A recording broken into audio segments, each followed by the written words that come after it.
साथ शिप्रा झा और आप देख रहे हैं अपना बिहार। बुलेटिन की शुरुआत बड़ी खबर के साथ करेंगे। सासाराम से इस वक्त की बड़ी खबर मिल रही है।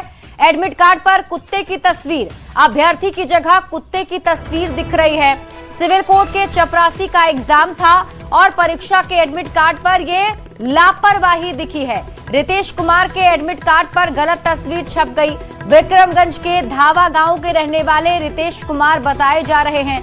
2022 में परीक्षा का फॉर्म उन्होंने भरा था। 15 मार्च को प्रारंभिक परीक्षा होनी है और इसमें देखिए कुत्ते की तस्वीर लगी हुई है। तो एडमिट कार्ड पर कुत्ते की तस्वीर लगी हुई है और ये तस्वीर भी आपके टीवी स्क्रीन पर आपको हम दिखा रहे हैं। न्यूज 18 संवाददाता अजीत कुमार अधिक जानकारी के साथ जुड़ गए हैं। अजीत, क्या कुछ कहना है इस लापरवाही पर प्रशासन का? चूंकि अभी तक जो है संबंधित जो परीक्षा लेने वाली जो बोर्ड है उसके तरफ से कोई जवाब नहीं आया है। जो अभ्यर्थी हैं रितेश कुमार वो काफी परेशान हैं और पिछले 2-3 दिनों से वे लगातार जो है कांटेक्ट करने की कोशिश कर रहे हैं, लेकिन अभी तक जो परीक्षा लेने वाली संस्था है वो उस पर कोई जवाब नहीं दे रही है। और रितेश काफी परेशान है क्योंकि 15 मार्च को ही इसकी प्रारंभिक परीक्षा है और उनका परीक्षा केंद्र जो है सहरसा बनाया गया है और ये दुर्गाडीह के रहने वाले हैं, धावा गांव के। और जिस प्रकार से परीक्षा के लिए लगभग 4 साल के बाद ये परीक्षा आयोजित की जा रही है, क्योंकि 2022 में ही इसकी रिक्तियां निकली थी और अब जाकर परीक्षा है। और जब एडमिट कार्ड आया है तो अभ्यर्थी काफी परेशान है। आप तस्वीरों में देख सकते हैं किस प्रकार एडमिट कार्ड पर उनकी तस्वीर की जगह पर, रितेश की तस्वीर की जगह पर एक कुत्ते की तस्वीर लगा दी गई है। ये काफी गंभीर मामला है और इससे जो है अभ्यर्थी भी काफी परेशान है और ये इलाके में चर्चा का विषय बना हुआ है कि आखिर इस तरह की लापरवाही कैसे हो रही है। पहले भी इस तरह के मामले विभिन्न परीक्षाओं में होते आए हैं, लेकिन जिस तरह से सिविल कोर्ट के प्यून की बहाली की परीक्षा के लिए जो 15 मार्च को होनी है उसमें इस तरह की लापरवाही सामने आई है। और देखना है कि समय रहते इसे ठीक किया जाता है कि नहीं, क्योंकि जो अभ्यर्थी हैं रितेश, उनसे हमारी बात हुई है। उनका कहना है कि उन्होंने कई बार मेल भी किया है और कॉन्टेक्ट करने की कोशिश की है, लेकिन अभी तक कोई इस पर उन्हें जो सुविधाजनक जो जवाब मिलना चाहिए था वो इन्हें नहीं मिला है। जी ठीक है अजीत, आप इस खबर पर नजर बनाकर रखें। शुक्रिया इस अपडेट के लिए। पटना से आपको बड़ी खबर बताते हैं। प्रतापपुर इलाके से एक युवक लापता हो गया है। युवक की तलाश को लेकर भारी बवाल भी किया गया है। दरअसल परिजनों ने सड़क पर प्रदर्शन किया है और सड़क पर आगजनी कर जाम लगा दिया। यातायात व्यवस्था बुरी तरह प्रभावित है। पुलिस को कड़ी मशक्कत करनी पड़ी है। ये तस्वीर आपको दिखा रहे हैं जिसमें आप देखिए लापता युवक की तलाश को लेकर परिजनों ने हंगामा किया है और सड़क जाम करके प्रदर्शन किया जा रहा है। 4 बजे से लापता है। लोहा का पुल से प्रतापपुर गया, वहाँ लापता हो गया, घर के पास ही से। आवेदन नहीं है थाना में? हाँ थाना वाला आए, रात के पूछताछ किए और जिसका नाम बताए उसके एक आदमी को उठा के ले गए। आज तक ला उसको एको टॉर्चर नहीं किए हैं। अगर टॉर्चर करते तब तो वो अपना मतलब बेटा पकड़ाया बात को अति होता। कोई टॉर्चर नहीं हुआ है। 24 घंटा से ओवर हो गया, मेरा बच्चा नहीं मिला है अभी तक। बड़ी खबर आपको गोपालगंज से बताते हैं, जहां कटैया थाना क्षेत्र के बेलही डीह गांव में संपत्ति के लालच में इंदू देवी की हत्या का आरोप है। हत्या के बाद आधी रात में शव को शमशान घाट से ले जाकर जलाकर सबूत मिटाने की कोशिश की गई।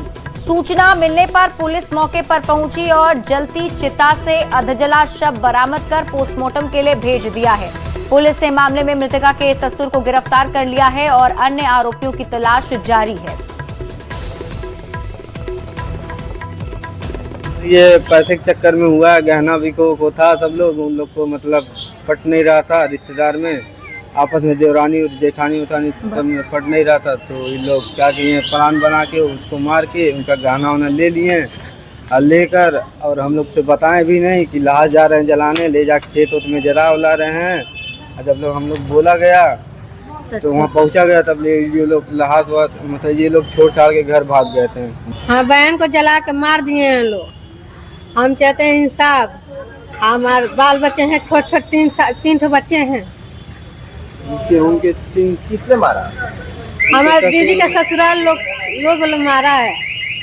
सब लोग मिलकर मार के मुआ कर फेंक जला दिए हैं लोग। और ससुर थे वो खोर खोर जला रहे हैं लोग। हमारे मेरे दीदी का हस्बैंड है ना, वो कहे हैं कि मुआ दो, हम हैं देख लेंगे। कहाँ पे है? बाहर में है, विदेश में। पटना के फुलवारी शरीफ से आपको अगली खबर दिखाते हैं, जहां एक बहू ने अपनी सास की बेरहमी से हत्या कर दी। बहू से लगातार सास का झगड़ा और गाली गलौज हो रहा था, जिससे सास नाराज थी और उसने अपने बेटे को इसकी जानकारी दी, जिसके बाद बहू और आग बबूला हो गई। इसी वजह से बहू ने पहले सास को बहाने से घर में बुलाया और कमरे में बंद कर मुंह में पहले कपड़ा डालकर उसके बाद पूरे शरीर में मिर्ची का पाउडर लगा दिया। सास की पीट पीट कर बहू ने हत्या कर दी। फुलवारी शरीफ थाना क्षेत्र में मुर्गिया टोला ईसोपुर में एक वृद्ध महिला की हत्या की बात सामने आई है, जिस संबंध में फुलवारी शरीफ थाना में मृतका के पति के बयान के आधार पर कांड दर्ज किया गया है। मृतका का नाम सबरा खातून है, जिसको दिनांक 9/3/26 को उसकी बहू गुलफ्शा परवीन ने बेलन से मारपीट किया और उसके मुंह में कपड़ा ठूस दिया। भागलपुर से बड़ी खबर मिल रही है। गंगा में नहाते समय बड़ा हादसा हो गया। 4 दोस्त गंगा में डूब गए। 3 युवकों की मौके पर ही मौत हो गई है। एक युवक की हालत गंभीर बताई जा रही है। दोस्त को बचाने के दौरान यह हादसा हुआ है। स्थानीय लोगों ने एक को बाहर निकाला। घोघा थाना क्षेत्र की एक घटना बताई जा रही है।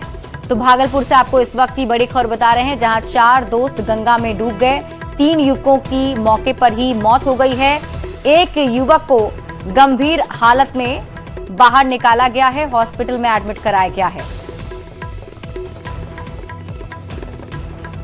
मधेपुरा से बड़ी खबर है, जहां ड्यूटी में तैनात एसआई की मौत की खबर मिल रही है। समृद्धि यात्रा की ड्यूटी में ये तैनात थे।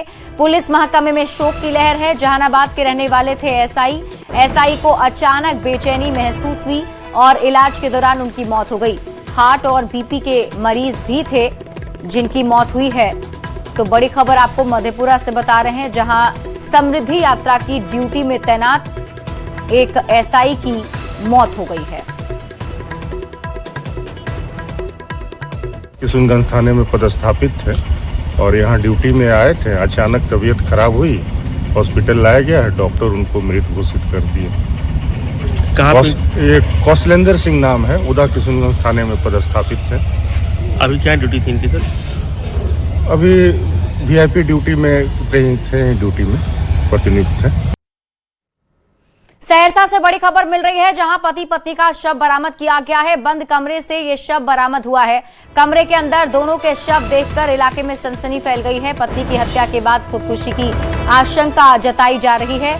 शव को पोस्टमार्टम के लिए भेजकर जांच में पुलिस की टीम जुट गई है। बनगांव थाना क्षेत्र के बिसहरी गांव की घटना बताई जा रही है। तो सहरसा से आपको इस वक्त की बड़ी खबर बता रहे हैं, जहां पति पत्नी का शव एक घर से बरामद किया गया है। पुलिस की टीम ने दोनों शव को पोस्टमार्टम के लिए भेज दिया है और जांच शुरू कर दी है। संकलन हेतु एफएसएल की टीम भी आई हुई है। प्रथम दृष्टया जो मामला सामने आ रहा है, इसमें यही आ रहा है कि घरेलू विवाद में पति के द्वारा पत्नी की हत्या कर खुद फांसी पे लटक गए। लेकिन पुलिस अभी सभी बिंदुओं पर छानबीन कर रही है। केरलम से बड़ी खबर आपको बता रहे हैं। मिडिल ईस्ट युद्ध पर पीएम मोदी का बड़ा बयान। युद्ध से चिंतित होना स्वाभाविक है। पीएम मोदी ने कहा कि लाखों भारतीय गल्फ में काम करते हैं। भारतीयों की सुरक्षा सबसे ऊपर है। आज का भारत नागरिकों को संकट में अकेला नहीं छोड़ता है। भारतीयों की सुरक्षा को लेकर कोशिशें जारी है।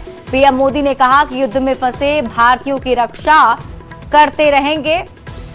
तो इस वक्त की बड़ी खबर आपको बता रहे हैं केरलम से। ये बड़ी खबर आप सबको पता है, मिडिल ईस्ट में जारी तनाव के बीच ये बड़ा बयान प्रधानमंत्री नरेंद्र मोदी का। मिडिल ईस्ट युद्ध पर पीएम मोदी ने बड़ा बयान देते हुए कहा कि युद्ध से चिंतित होना स्वाभाविक है।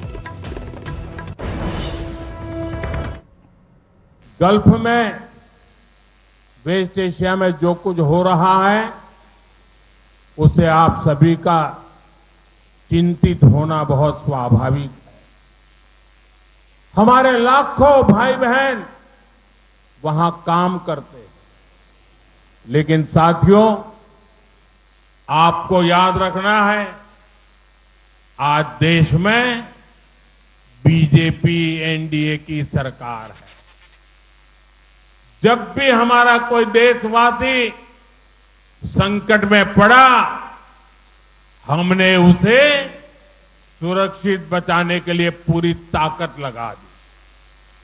इराक में फंसी नर्सों को बचाने की बात हो या यमन के आतंकवादियों के चंगुल से फादर टॉम को आजाद कराने का काम, आज का भारत अपने नागरिकों को संकट में अकेला नहीं छोड़ता। फादर एलेक्सिस प्रेम कुमार को भी हम अफगानिस्तान से सुरक्षित वापस लाए। आज भी हमारा प्रयास है कि युद्ध के हालत में फंसे भारतीयों को सुरक्षा मिले, हर संभव सुविधा मिले। वहीं इस दौरान पीएम मोदी ने युद्ध के चलते हुए ऊर्जा संकट और भारत की आत्मनिर्भरता को लेकर भी बड़ी बातें कही हैं। क्या कुछ कहा है, आपको दिखाते हैं। एनर्जी हो या फिर अन्य सेक्टर, भारत हर क्षेत्र में आत्मनिर्भर बनने का प्रयास कर रहा है। आत्मनिर्भर होना कितना जरूरी है, ये हमने कोरोना के दौर में देखा है, यूक्रेन संकट के दौरान देखा है, और वर्तमान संकट ने एक बार फिर इसे सिद्ध किया है कि आत्मनिर्भर होना कितना जरूरी है। एनर्जी सेक्टर में हमारी निर्भरता दूसरे देशों पर कम से कम हो, इसके लिए बीते सालों से लगातार कदम उठाए गए। भारत ने अपनी सोलर पावर कैपेसिटी बढ़ाई है। अभी कुछ देर पहले केरलम में भी एक सोलर प्रोजेक्ट का काम शुरू किया गया है। पेट्रोल डीजल पर निर्भरता कम हो, इसके लिए बहुत बड़े पैमाने पर इलेक्ट्रिक बसों और अन्य इलेक्ट्रिक गाड़ियों पर बल दिया जा रहा है। रेलवे का 100% इलेक्ट्रिफिकेशन किया जा रहा है। मिडिल ईस्ट में अमेरिका, इजराइल और ईरान के बीच बढ़ते तनाव का असर भारत में भी दिखने लगा है। पेट्रोलियम किल्लत की खबरों के बीच बिहार के कई जिलों में गैस एजेंसियों पर लंबी कतारें लगी देखी जा रही हैं, जिसकी तस्वीर हम आपको टीवी स्क्रीन पर दिखा भी रहे हैं। हालांकि बिहार सरकार ने एलपीजी की पर्याप्त उपलब्धता की बात करते हुए अफवाहों से बचने की अपील की है और कालाबाजारी पर सख्त कार्रवाई की चेतावनी भी दी है। न्यूज 18 भी आपसे अपील करता है, सतर्क रहें, अफवाहों पर ध्यान ना दें। समस्या है और इसको राज्य सरकार काफ़ी संवेदनशील है और उसको इस पर विचार मंथन हो रहा है, बैठकें हुई है और चीफ सेक्रेटरी और पूरा सरकार जो है इस समस्या के प्रति काफ़ी संवेदनशील है और सभी लोगों को निर्देश दिया गया। ये चूंकि हम लोग के बस की चीज़ नहीं है, इसलिए इस पे किस प्रकार से इसको टैकल किया जाए सो दैट कोई गंभीर समस्या नहीं हो और बेसिक जो काम है वो चलता रहे। सासाराम से बड़ी खबर है। एलपीजी गैस सिलेंडर की कालाबाजारी की सूचना पर नगर एसडीएम डॉक्टर नेहा कुमारी ने अपनी टीम के साथ छापेमारी की, जिसके तहत किराना दुकान में कालाबाजारी के लिए रखे गए 10 सिलेंडर जब्त किए गए। साथ ही 2 व्यक्ति को गिरफ्तार किया है। गिरफ्तार रिजवान आलम और कामरान आलम किराना दुकान चलाने के आड़ में गैस सिलेंडर की कालाबाजारी कर रहे थे। बता दें कि इन दोनों रसोई गैस की जबरदस्त किल्लत चल रही है, जिसको देखते हुए जिला प्रशासन लगातार कार्रवाई कर रहा है। और आज हम लोगों ने सुबह 9 बजे जक्की शहीद में एक घर में जहाँ के किराने का दुकान भी था, उसमें हमने छापामारी की। उस छापामारी में जो हमें 10 सिलेंडर कुछ भरे हुए थे, कुछ खाली थे, उसको जब्त किया और साथ में जो 2 लोग थे, रिजवान और कामरान आलम, इनको भी हमने गिरफ्तार किया है और आगे की कार्रवाई की जा रही है। सुपौल में गैस नहीं मिलने से लोगों में नाराजगी दिख रही है। नाराज लोगों ने त्रिवेणीगंज के बगला के पास नेशनल हाईवे को जाम कर दिया है, जिससे दोनों तरफ लंबा जाम लग गया है। प्रदर्शन कर रहे लोगों का आरोप है कि उन्हें 1 सप्ताह से गैस नहीं दिया जा रहा है। गैस एजेंसी के मालिक गैस नहीं होने की बात कह रहे हैं, जबकि बाजार में ज्यादा दाम पर गैस बेचे जा रहे हैं। लोगों ने प्रशासन से मामले में हस्तक्षेप करने की अपील की है, ताकि लोगों को घरेलू गैस की कमी ना हो। 3 तारीख को गैस 3 तारीख को बुक किया, आज तक गैस का डिलीवरी हो जाएगा, अभी तक डिलीवरी नहीं हुआ है। डीसी नंबर ले लिया है, डीसी नंबर उपलब्ध कर लिया है। गैस की किल्लत से लोगों की परेशानियां बढ़ गई हैं। घरेलू गैस के साथ साथ कमर्शियल सिलेंडर की कमी से शादी विवाह पर असर पड़ा है। बड़े विवाह भवन और मैरिज वेन्यू में खाना बनाने में दिक्कत हो रही है। मालिकों ने सरकार से कमर्शियल सिलेंडर उपलब्ध कराने की मांग की। सरकार ने कालाबाजारी पर सख्ती के निर्देश दिए हैं, ताकि शादी विवाह के मौके पर परेशानी खत्म हो सके। वो बढ़ने लगी है और घरेलू गैस के साथ साथ जो कमर्शियल गैस है उसने लोगों को परेशान करना शुरू कर दिया है और इसका सीधा असर जो है वो शादी ब्याह के मौके पर भी देखने को मिल रहा है। हालांकि सरकार कह रही है कि यहाँ पे गैस की कोई कमी नहीं है, लेकिन बावजूद जिस ढंग से कमी दिखाई पड़ रही है और जो एक ढंग से कहें कि जो लोग हैं जिस ढंग से इसे यूज़ कर रहे हैं और जो लगातार जो है इसको लेकर के माफियागिरी हो रही है और यहाँ पे जो लोग गैस को रखे हुए हैं और ऊंचे दाम ले रहे हैं, उसे लेकर के जो है यहाँ पे परेशानी बढ़ गई है, परेशानियाँ हो रही हैं। देखिए, हम लोग को तो मौका भी नहीं मिला। अचानक से जैसे आज हमारे यहाँ फंक्शन था तो हमने अपना ऑर्डर लगाया कि 20 सिलेंडर की ज़रूरत है, तो वहाँ से एक बैग पता चला कि मतलब सिलेंडर अभी उपलब्ध नहीं है। तो बोले कब किसी तरह से उपलब्ध तो करना ही पड़ेगा। बहुत हम लोग हुज्जत किए, तब जाके 3 सिलेंडर मिल पाया। अब आप ही बताइए, 3 सिलेंडर में एक मतलब हम लोग बड़ा किचन चलाते हैं, 3 सिलेंडर में क्या हो सकता है। कुछ रेंज बंद दिख रहा है यहाँ पे, अभी एक से ही काम चलाया जा रहा है। बोला गया है कि एक ही सिलेंडर ऑन करना है और उसमें बारी बारी उसमें मतलब जो भी फ्राई करना है बनाना है। इधर भी देखिए, इधर मेन कोर्स का बन रहा है, तो लगभग 4 यहाँ पे 4 चूल्हा बंद है। तो जितना मिनिमम से मिनिमम हो के हम लोग चूल्हा का गैस का यूज़ कर रहे हैं। उसके बाद गैस को जो है गर्म पानी में सिलेंडर को रख रहे हैं कि जरा सा भी उसमें गैस बचे नहीं। क्योंकि बड़े हॉल हैं जहाँ पे शादियाँ विवाह होती है, उन लोगों की एक बड़ी परेशानी है कि यहाँ पे 6 महीना साल भर पहले बुकिंग हो गई है, पैसे यहाँ पे पेड हो चुका है, लेकिन अचानक गैस की जो किल्लत है उससे परेशानियाँ जो है वो बढ़ रही है और लगातार इन लोगों की मांग है कि गैस जो है, कमर्शियल गैस जो है वो मुहैया किया जाए। पटना से रविश नारायण की रिपोर्ट। रुक कर लेते हैं इस वक्त की बड़ी खबर की ओर। पटना से आपको बड़ी खबर बताते हैं। नीट छात्रा संवेदना की मौत मामले से जुड़ी बड़ी खबर। हॉस्टल मालिक मनीष रंजन को आज भी जमानत नहीं मिली। कल फिर से मामले की सुनवाई होगी। लगातार मामले में सुनवाई हो रही है और आपको बता दें कि हॉस्टल संचालक मनीष रंजन को आज भी जमानत नहीं मिली है। तो हॉस्टल मालिक मनीष रंजन अभी भी जेल में ही रहेंगे। न्यूज 18 संवाददाता धर्मेंद्र कुमार अधिक जानकारी के साथ जुड़ गए हैं। धर्मेंद्र, जरा विस्तार से बताइए आज कोर्ट में क्या कुछ हुआ। आज जिस तरह से लगातार मनीष रंजन को लेकर नीट मामले में सुनवाई चल रही है, पीड़िता पक्ष के वकील के द्वारा लगातार अपनी दलीलें दी जा रही है और मनीष रंजन को जमानत न मिले इसके लिए पूरी तरह से बात हो रही है। आज भी मनीष रंजन को जमानत नहीं मिली है। कल इस मामले की फिर से सुनवाई होगी। पीड़िता पक्ष के वकील ने कहा कि तमाम तथ्यों को अदालत में बड़ी गौर से सुना है। जो सीबीआई के वकील हैं, जो एसआईटी जांच के अधिकारी हैं, तमाम अधिकारियों की बातों को कोर्ट ध्यान से सुन रही है और इस मामले में लगातार जो सुनवाई है वो लगातार सुनवाई हो रही है, क्योंकि एक बड़ा मामला है। और इस तरह से मनीष रंजन की जमानत को जो मनीष रंजन के वकील हैं वो लगातार दलीलें दे रहे हैं और पीड़िता पक्ष के जो वकील हैं उनका कहना है कि जिस तरह से मामला संवेदनाओं से जुड़ा हुआ है, बड़ा मामला है, तो इस मामले में कोर्ट इस मामले को पूरी गंभीरता से ले रही है। और आज भी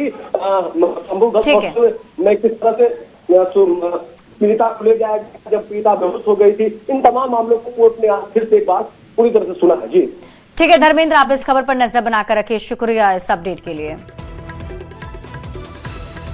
बढ़ते हैं आगे और बात अगली खबर ही कर लेते हैं। जेडीयू में शामिल होने के बाद पहली बार निशांत जेडीयू दफ्तर पहुंचे, जहां उनके समर्थकों ने उनका जोरदार स्वागत किया। निशांत भी समर्थकों का अभिवादन स्वीकार करते नजर आए और इसी दौरान निशांत के सामने ही बिहार का सीएम कैसा हो, निशांत कुमार जैसा हो के नारे भी लगने लगे।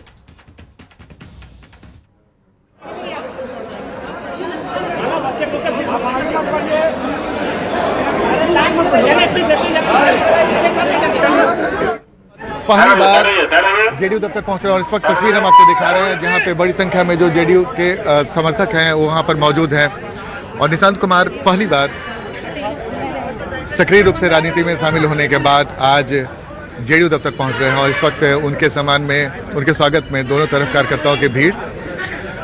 और जाहिर सी बात है जेडीयू के लिए बेहद महत्वपूर्ण, निशांत कुमार न सिर्फ राजनीति में शामिल हो चुके हैं, जेडीयू में शामिल हो चुके हैं, बल्कि अब पूरी तरीके से सक्रिय भी नजर आ रहे हैं। पिछले कुछ दिनों से लगातार वो सक्रिय दिखा और आज जेडीयू दफ्तर में उनका आगमन हुआ और इस वक्त समर्थक उनसे लगातार हाथ मिलाते हुए। तो ये तस्वीर हम आपको जेडीयू दफ्तर की तस्वीर दिखा रहे हैं जहाँ पे बड़ी संख्या में जो समर्थक हैं लगातार निशांत कुमार जिंदाबाद करने लगा रहे हैं और इस वक्त निशांत कुमार यहाँ पर पहुंचे हुए हैं और लगातार बिहार का सीएम कैसा हो, लगातार इस बात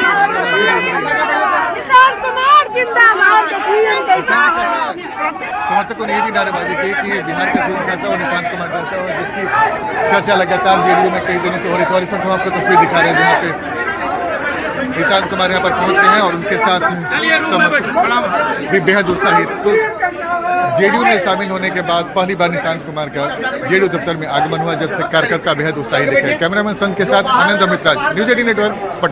हम जैसे कार्यकर्ता 3 साल से लगातार प्रयास कर रहे हैं कि निशांत कुमार जी को दीजिए, उनको राजनीति में आना चाहिए। राजनीति में पढ़े लिखे लोगों की जरूरत है, कोई अनपढ़ इस तरीके से राज्य को चला सकता है। अररिया में समृद्धि यात्रा के दौरान मुख्यमंत्री नीतीश कुमार ने जनसभा को संबोधित करते हुए शिक्षकों की भर्ती का आंकड़ा दिया। साथ ही कहा कि जो शिक्षक भर्ती के लिए बचे हुए हैं उनकी नियुक्ति भी जल्द कर ली जाएगी। तो आपको बता दें कि मुख्यमंत्री नीतीश कुमार समृद्धि यात्रा पर निकले हुए हैं और आज मुख्यमंत्री समृद्धि यात्रा के दौरान अररिया पहुंचे थे। अररिया में जनसभा को संबोधित मुख्यमंत्री नीतीश कुमार ने किया, जिसमें उन्होंने शिक्षकों की भर्ती का आंकड़ा भी दिया है। बीते दिनों बिहार में शिक्षकों की हुई बहाली का आंकड़ा दिया गया और इसके साथ ही उन्होंने कहा कि जो शिक्षक भर्ती के लिए अभी बचे हुए हैं उनकी भी नियुक्ति जल्द कर ली जाएगी। ये तस्वीर आप देख रहे हैं मुख्यमंत्री नीतीश कुमार की, जो समृद्धि यात्रा के जरिए बिहार के अलग अलग जिलों में पहुंच रहे हैं। तो बीपीएससी वगैरह इस सब को लेकर के हम लोगों ने काम शुरू किया। 2,58,000 सरकारी शिक्षकों को उसके अलावा बहाली कर दी। अब पहले से जो उसमें थे उसमें से भी जो 2006 में जो हम आपको बता दिए 3,68,000 थे, उसमें से बहुत लोग जो हम लोगों ने किया था उसकी परीक्षा, तो उसमें कुछ लोग शामिल हो गए, तो उसमें से भी 28,976 सरकार शिक्षक उसी में बन गए। लेकिन हमने फिर सोचा कि भाई इन लोगों को ये जो पहले से है यहाँ आने के लिए इन लोगों के लिए बीपीएससी की परीक्षा नहीं करने की जरूरत है। तो इसीलिए उसके लिए हम लोगों ने आप मामूली सी परीक्षा लेकर के सरकारी शिक्षक बनाया गया सब लोगों को, सब तरह से कि 5 मौका हम लोगों ने कर दिया, तो 4 तो हो ही गया है और उसी में 2,66,000 नियोजित शिक्षक बन गए। तो बचे हुए तो मामले 73,000 है, तो एक के लिए और हम लोग करवा रहे हैं मौका कि वो भी लगे, जितना लोग भी हो जाए बहुत अच्छा। तब कुल मिलाकर के सरकारी शिक्षकों की संख्या 5,24,000 हो चुकी है। जो बचा हुआ मान लीजिए 97, उसके लिए भी काम किया जा रहा, जो भी लोग उसमें आएंगे। और इसी के साथ इस बुलेटिन में अभी के लिए बस इतना ही। आप देखते रहिए न्यूज 18 बिहार झारखंड।